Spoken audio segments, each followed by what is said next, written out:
Voting power. I just want to make sure you both are okay with being recorded. You can type in the chat if you don't want to unmute. That's definitely okay.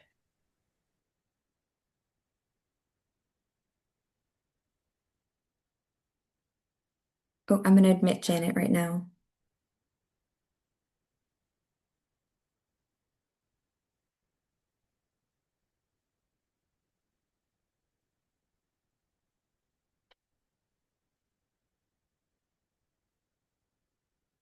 And Benoit, are you okay with being recorded? Yeah, all good. Okay. Okay, so we'll get started. I'm going to let Annie kind of take it away with the presentation. Okay, hi everyone. My name is Annie McGrath. I am with the Speakers Bureau for the League of Women Voters, Palm Beach County. And we are going to go through Your Voice, Your Power, Your Vote today, a presentation about the history of voting and the state of voters' rights.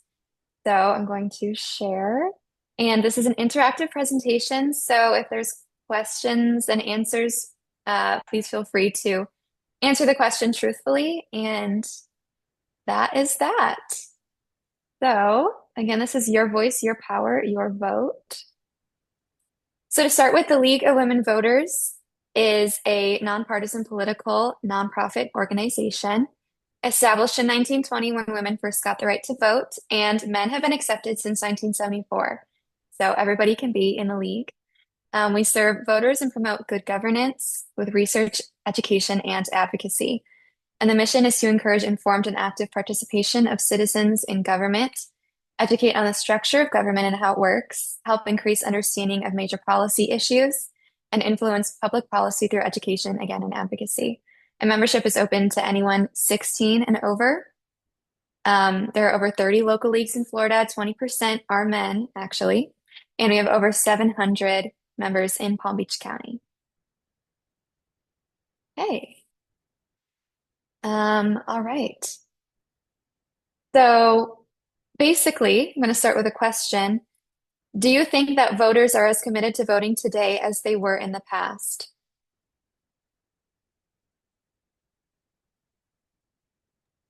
Feel free to unmute or type in the chat if you'd like to answer.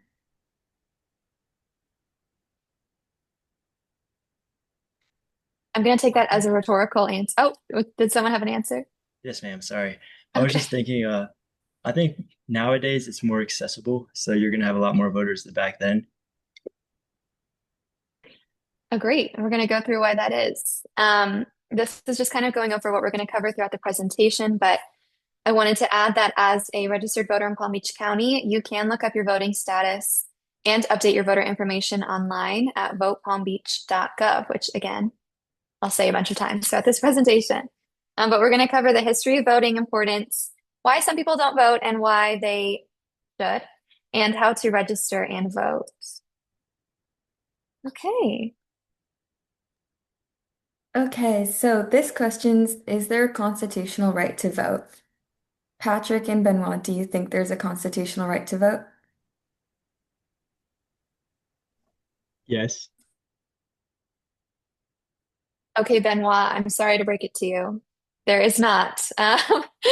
The right to vote is not explicitly stated in the US Constitution because each state gets to make their own voting laws. But there are amendments to the Constitution that guarantee that some people can vote. Um, the amendments basically say that you can't stop certain people from voting for certain reasons. So we're going to cover these amendments on the next slides. But states may deny the right to vote for reasons not protected by these amendments in the Constitution.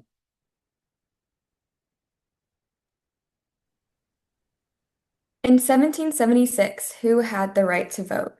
What kind of groups do you guys think had the right to vote back then? White. Yeah, white men, I would say. Yes, so in general, in 1776, um, only land-owning Protestant white men over the age of 21 had the right to vote, and pretty much every other group could not vote. So the Constitution gave states, again, the responsibility of defining their voting requirements. For example, New Jersey's Constitution inadvertently allowed women to vote by using the phrase all inhabitants instead of all men. And they fixed this in 1807 after women swung an election in a way that I guess the men in charge didn't agree with. So that was changed. And in Massachusetts, it was the only state that had universal adult male suffrage without regard to property ownership or race. But slaves still could not vote, and they represent approximately 20% of the population, which is significant in terms of voting. Property owners, this requirement restricted suffrage to wealthy and to Protestants, and states gradually eliminated this. And the last state to do so was South Carolina in 1858. And the over 21 rule didn't change until the 26th Amendment during the Vietnam era, which we'll get to. Okay. So, if you guys had to guess, what percentage of voters were eligible to vote in 1776? What percentage of voters or of the entire population? Of Population, voters. population. Yeah, in the population. I'd say under 20%. You are correct. It was only 10 to 20% of the population that could vote. All right. So after the Civil War, we start to move into some of the amendments that guarantee the right of some people to vote. So after almost 100 years and a devastating civil war, all male citizens over 21 are given the right to vote, including those who do not own land, are not Protestants, and are not white. And to clarify, a Protestant is a Christian person who is not Catholic. And some states responded with poll taxes, which were implemented to restrict former slaves and poor white people from voting, and violence at polls or threats to people that would be voting. And so this amendment, the 15th, allowed men to vote, but not women. And then we've got the 19th Amendment, which was passed by Congress in June of 1919 and ratified in 1920. And this granted American women the right to vote, a right known as women's suffrage, ending almost 100 years of this protest. After the 19th Amendment was passed, almost 8 million women voted in the next election. And then we've got 1924 Native American suffrage. Congress passed the Indian Citizenship Act, which granted citizenship to all Native Americans born in the United States. The right to vote, however, was governed by states. So for some examples, New Mexico prohibited Native Americans from voting until 1948. The turnout of Native American registered voters is 14% lower than any other group. Not one treaty has ever been honored, so they, are skeptical that their voice will not be heard. In 2020, 6 Native Americans were elected to Congress. President Biden appointed Deb Haaland Laguna Pueblo to his cabinet as the U.S. Secretary of Interior. All right, the Voting Rights Act. In 2013, the U.S. Supreme Court, in a 5-4 decision, struck down Section 5 of the Voting Rights Act. Section 5 had required states with a history of discrimination to get federal approval before any changes were made in the voting laws of the state. Once that ruling was announced, many states enacted changes that made voting harder for people of color. The 15th Amendment granted every male citizen in all states the right to vote, but many states created laws to suppress voting. For example, purging voter rolls, telling people that they'd gotten to the wrong polling place, time, or date wrong, and requiring them to recite the entire Constitution, establish that he or she had good moral character, or have another registered voter vouch for their qualifications. So, All right, so after the Voting Rights Act was actually passed, the voter turnout increased exponentially in the South. For example, Mississippi's voter turnout rose from 6% in 1964 to 59% in 1969. And just to let you know, only 49% of eligible voters voted in 2016. So as of November 16, 2020, 66.7% of eligible voting population in the US voted in the 2020 presidential election. And as of this date, voter turnout was highest in Minnesota at 79.9%. Okay, voting age. The 26th Amendment was passed in 1971, granting young adults the right to vote at 18 and older. And the reason why this came about in this time was the draft age was lowered during World War II by Congress. although the voting age remained at 21 years old. In 1943, Georgia became the first state to lower the voting age to 18 for state and local elections. And during these times of war, the slogan, old enough to fight, old enough to vote, became popular among youth movements of the day, especially during the controversial Vietnam War. Compare that with Marjorie Stoneman Douglas High School incident that killed 17 people and the phrase never again. Changes are made when youth make their voices heard. Okay. In your opinion, do you think that a democracy can only work if citizens vote? Yes. So true. As important as the history of voting is to all of us, it is even more important to recognize the importance of your vote. Sadly, far too people vote, especially in local and state elections, which are crucial and have a huge impact. As of November 16, 2020, 66.7%, again, of the eligible voting population in the US voted in the 2020 presidential election. There are wide gaps between communities of people who turn out to vote and those who do not. For the past 30 years, a disproportionate share of people who vote have been of higher income, older, and more partisan in their interests, which gives them a greater influence on election results and issues. Young people and less wealthy people, who are often less likely to turn out to vote, have less influence on electing candidates who understand their issues and needs. Who votes has a powerful impact on public policy and government. If your community is turning out well below other neighborhoods, elected officials will pay less attention and make fewer appearances and fewer appeals to your neighborhoods. Communities with a higher voter turnout get more action from politicians on matters such as tax policy, Social Security, community centers and schools, road repairs, libraries, and environmental protections. Do either of you guys think that communities that vote get more services and more attention from politicians? I don't know if they'd get more attention, but I think they'd be able to choose what they get because they voted. So it'd be more aligned with what their needs are.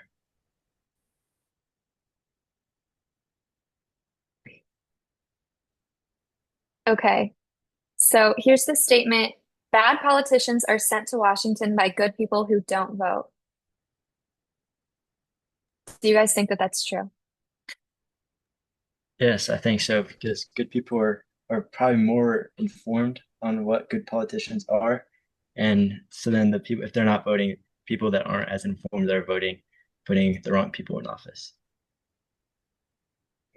And one So, more oh, question go for ahead. you guys. Oh, so sorry. Have either of you talked to someone who doesn't vote? Uh, Probably. I don't typically ask people though. So, I mean, a lot of people don't vote, so I'd assume that yes, I have. So the reason why this particular quote kind of is relevant is because politicians need votes to stay in office. So once they get there and they start to make good change, it's up to the voters to keep them there. People who vote select politicians who support the issues that are important to them, and people who don't vote have no say about the issues or about their representatives.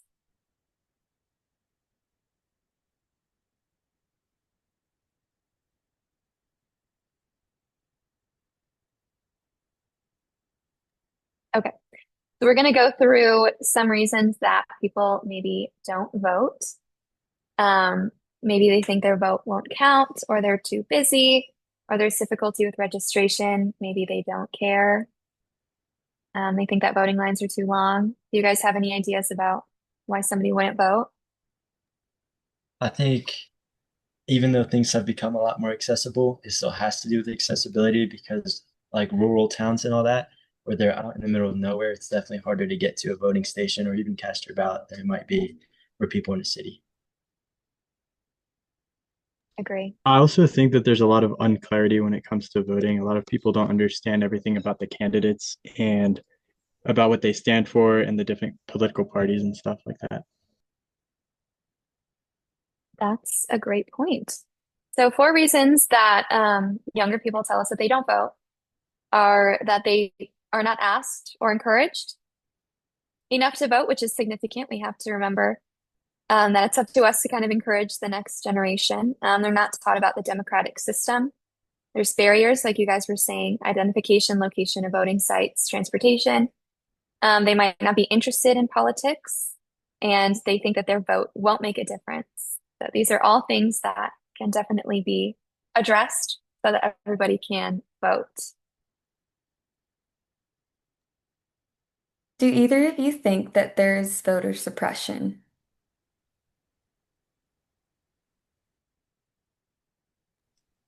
Uh, I feel like it depends on the location and maybe, the communities, but I feel like especially in the most recent election, they did a really good job at avoiding voter suppression.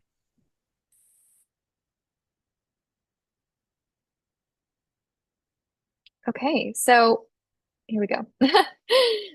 Despite our constitutional amendments and the Voting Rights Act of 1965, there are still acts of voting suppression today. That's great that you think voting is successful. We need to keep moving in that direction. A series of court rulings weakened the amendments, making ex-felons ineligible to vote until they have repaid all of the charges for damages caused by their crime. States with stricter voter ID laws caused lower voter turnout rates within minorities and liberal voters. Disenfranchisement of nonviolent felons who have served their time. Over 6.1 million Americans cannot vote due to laws in some states that ban felons from voting. Florida is one of only 4 states that does not automatically restore ex-felons' voting rights after they complete their sentence. 10% of Florida's voting age population is disenfranchised for this reason, which is extremely significant. That's 1 in 10. And disinformation. During 2011 Wisconsin recall elections, a conservative group, Americans for Prosperity, sent Democratic voters absentee ballots with a wrong deadline. Okay, so now we're going to get into the good stuff, which is how to register to vote. Upon turning 18, you will be added to the voter registration list and able to cast a ballot. You must not have been adjudicated mentally incapacitated with respect to voting in Florida or any other state unless your right to vote has been restored. So you have to be a U.S. citizen, legal resident of Florida and the county where they vote, be at least 18, never convicted of a felony, and never have been legally judged ineligible to vote. Okay. So Florida driver license and Florida identification cards are issued by the Department of Highway Safety and Motor Vehicles. You get that at the DMV. And types of accepted picture IDs are continued here. So note that the picture ID should contain your signature also. So you can use your driver's license, your ID card, your passport, debit or credit card with your photo, military identification, and your student identification. I use my student identification to vote when I was in college. That's an option. If the picture identification does not contain the signature and additional identification that proves your signature will be required. An advantage of voting by mail is that you do not have to submit any picture ID with your vote by mail ballot. So here we have more that are required. There's retirement center identification, neighborhood association, public assistance, veteran health identification, Florida concealed carry license, and a employee identification card. I have a quick question. Yes.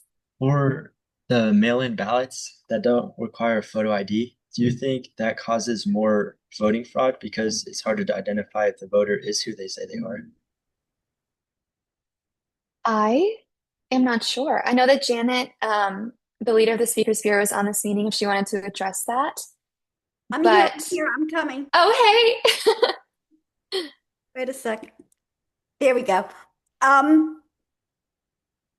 So when you decide to vote by mail, you have to sign the outside of the envelope and also date it.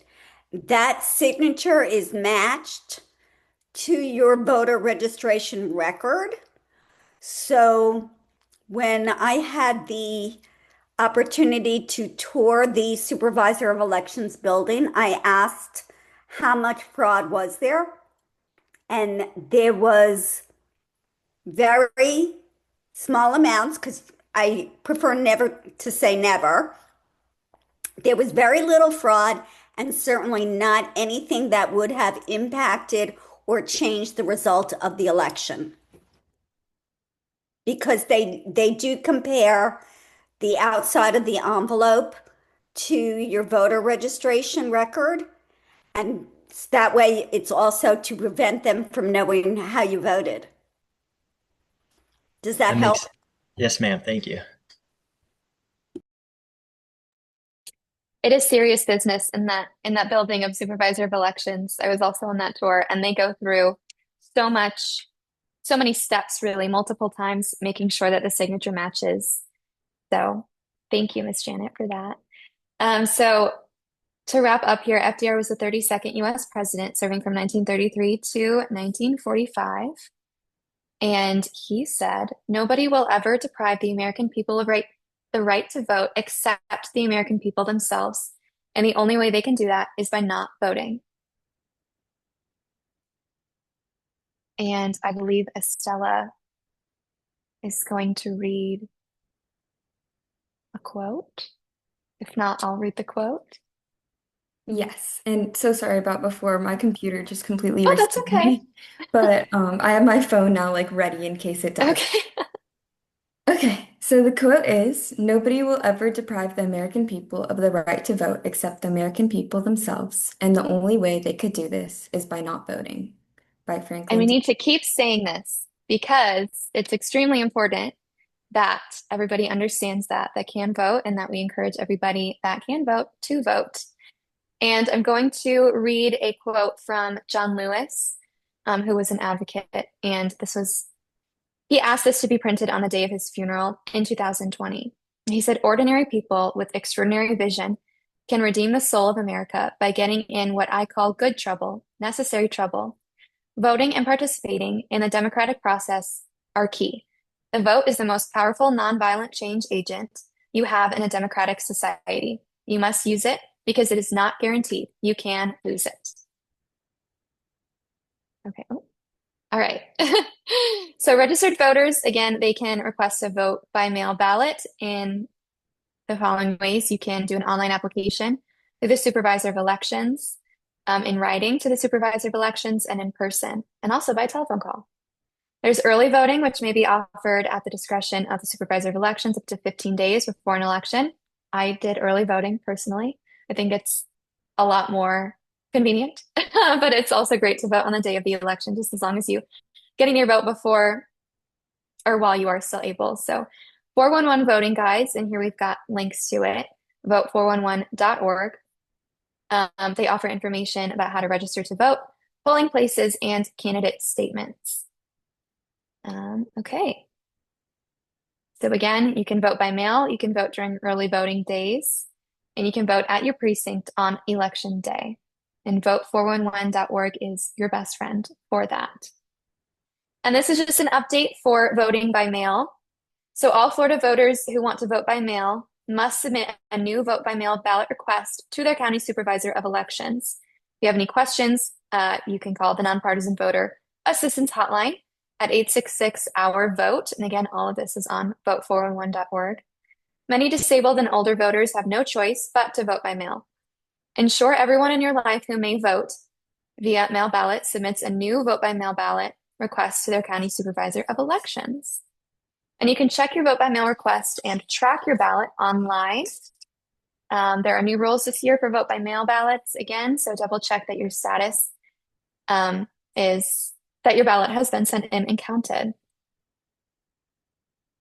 So, and I believe, yes, this is the last of information. Per Florida law signed into law in 2021, voters must request a new vote by mail ballot, and it will only be automatically sent every 2 years, but not 4 as previously allowed. The bill retroactively canceled voters' current vote by mail ballot requests, meaning a voter who submitted a request last year thinking it was valid through next year's election will need to submit a new request. Previous vote by mail requests expired after November 2022 general election. Voters who wish to vote by mail must now submit a request, like we said. So it's a 2-year general election cycle. So every time that's up, just have to request again. And you have to have a driver's license ID card um, or the last four digits of your social security number.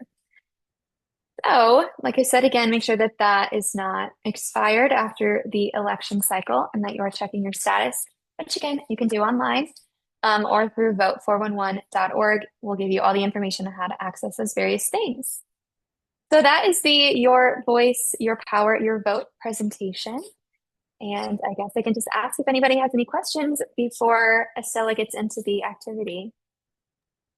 Just a quick question. What if we were to move? How simple is it to change our voting registration? Move within Florida Out of or state? out of state? Yes, ma'am. That's all you, Miss Janet. So, if you move out of state, in all likelihood, if you drive, one of the first things you'll do is get a new driver's license. And because you have to prove your address. So, you, many out of state driver Department of Motor Vehicles will ask you, do you want to register to vote? And you would say yes. It's important that you look up the supervisor of elections where you move, and they will give you information. So, by way of example, I was a poll worker on election day, and it was remarkable how many people came in saying, I moved from X state and I want to register and vote. Well, in Florida, you cannot register and vote the same day. So it's important that you Google the, rules in wherever you move to find out what those rules are. Thank you, ma'am.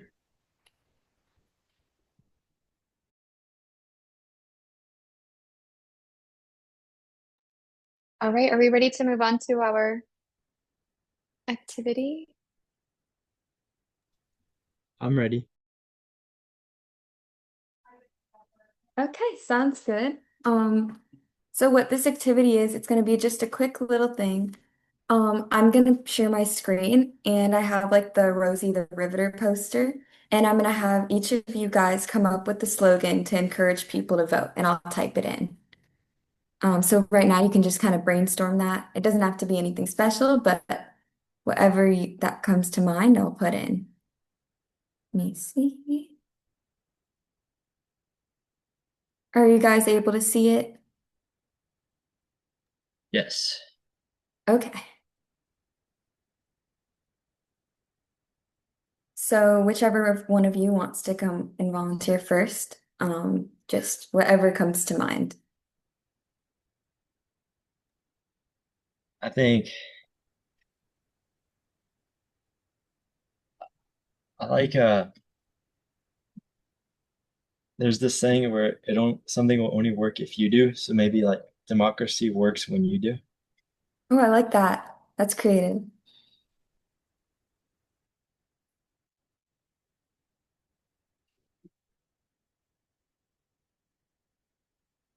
There's one. Mine is a little bit funnier, um, and that is vote or the country might sink like a boat.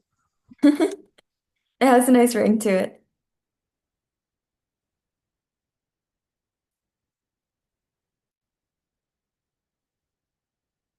Okay, there we are. There's the two.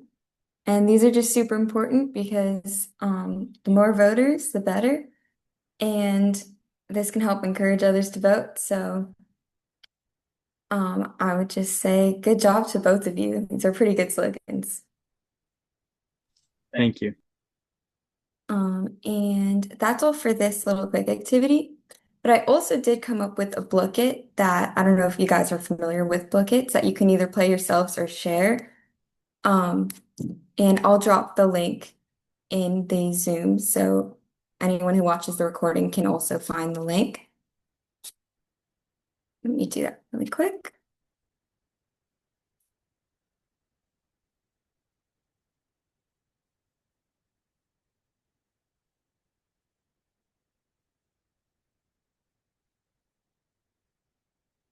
Okay, there it is. So feel free to check it out. And that's all for the end of this workshop.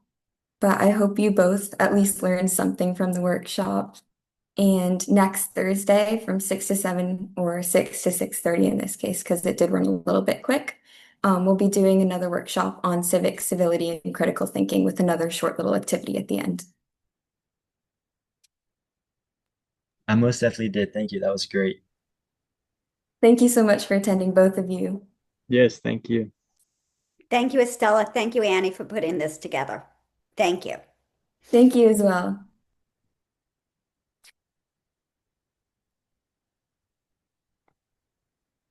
Okay.